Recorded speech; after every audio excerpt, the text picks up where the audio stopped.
Ukraine युद्ध का अगला पड़ाव कितना खतरनाक हो सकता है, इसका अंदाजा 3 बड़ी खबरों से लग रहा है।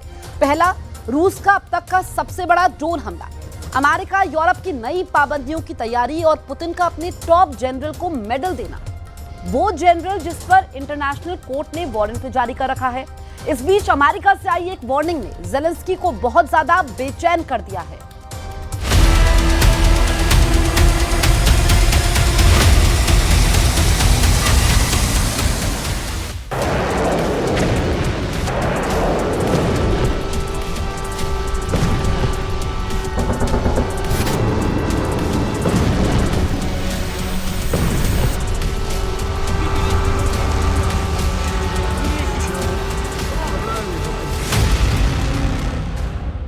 क्या जंग के शोलों से धधकने वाला है यूरोप? क्या यूक्रेन के बाद पुतिन की रडार पर नेटो है?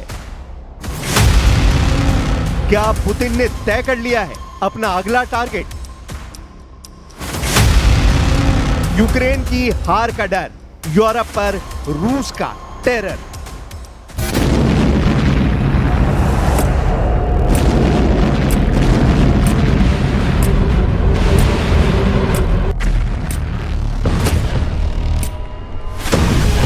यूक्रेन की जमीन पर महज चंद घंटों पहले रूस के ड्रोन कयामत बरपा चुके हैं। यूक्रेन की राजधानी कीव पर 800 से ज्यादा ड्रोन हमले किए गए।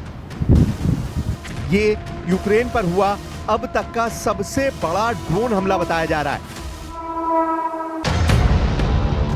लेकिन वॉर एक्सपर्ट्स इसे रूस का बारूदी ट्रेलर मान रहे हैं, क्योंकि माना जा रहा है कि रूस के मन में यूक्रेन से आगे भी कुछ चल रहा है, कुछ ऐसा जो सिर्फ पुतिन के दिमाग की उपज है।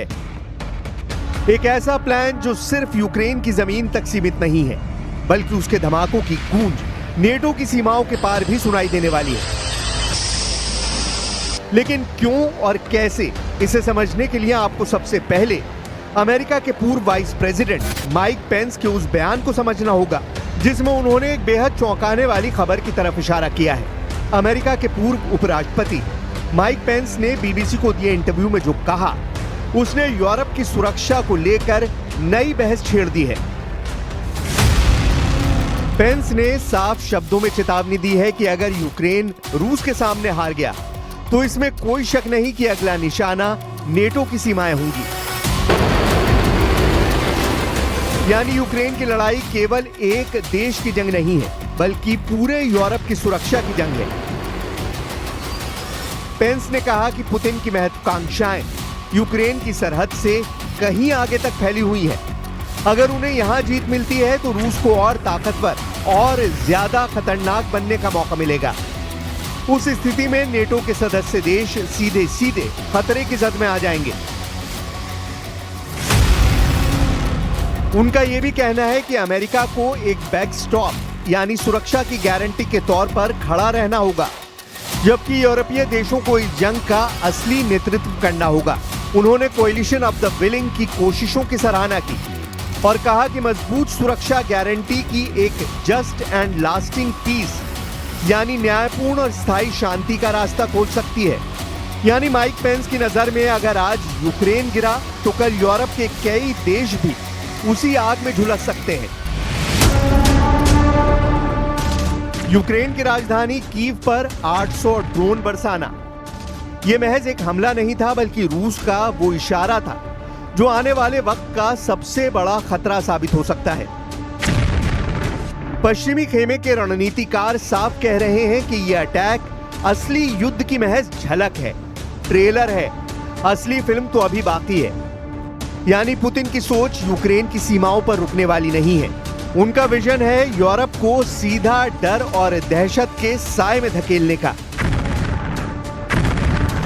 अब जरा सोचिए, जब ड्रोन की बरसात ने एक ही रात में यूक्रेन की नींद उड़ा दी, तो अगर यही खतरनाक खेल नेटो की जमीन पर शुरू हो जाए तो हालात क्या होंगे?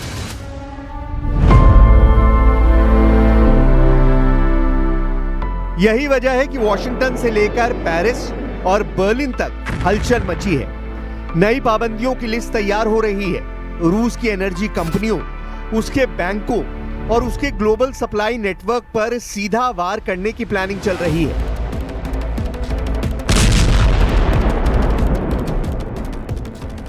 लेकिन इतिहास गवाह है कि रूस कभी भी दबाव में झुकता नहीं और इस बार भी पुतिन ने पश्चिम की सख्ती का जवाब और भी ज्यादा सख्त अंदाज में दिया है।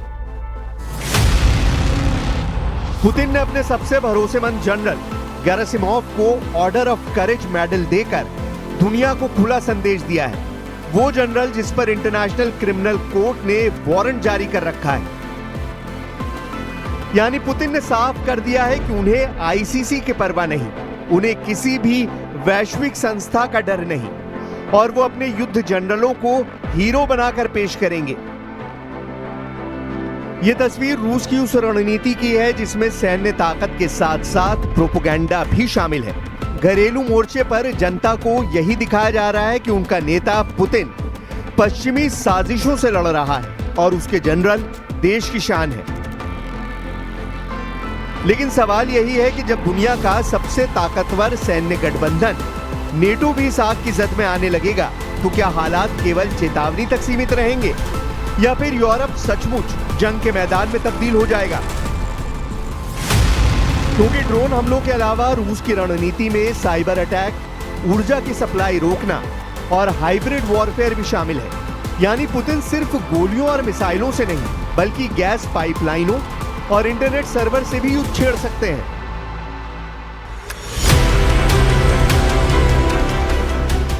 यूरोप के लिए आने वाली सर्दियां किसी नए इम्तिहान से कम नहीं होंगी। अगर रूस ने गैस और ऑयल का नल बंद किया तो शहरों की रोशनी से लेकर फैक्ट्रियों की मशीनें तक थम सकती हैं और यही वो दबाव है जिसका इस्तेमाल पुतिन नेटो और यूरोपीय देशों पर करेंगे ताकि पश्चिम को झुकने पर मजबूर किया जा सके। यानी तस्वीर बेहद साफ है।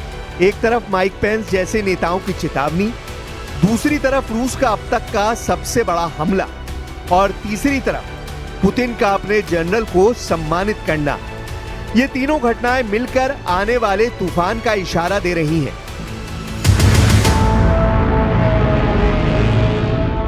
रूस की आक्रामक रणनीति को समझना हो तो नजर डालनी होगी पिछले 2 हफ्तों की जंग पर। ड्रोन और मिसाइल अटैक सिर्फ यूक्रेन की राजधानी तक सीमित नहीं रहे। खार्किव, ओडेसा और डोनबास के कई शहर लगातार टारगेट बने हैं। यूक्रेनी खुफिया एजेंसियों का दावा है कि रूस ने ईरान और उत्तर कोरिया से नए बैच में हथियारों की सप्लाई तेज कर दी है। यानी पुतिन इस जंग को लंबा खींचने की तैयारी में है और इसके लिए उन्हें सैन्य रसद की कमी रोकनी होगी।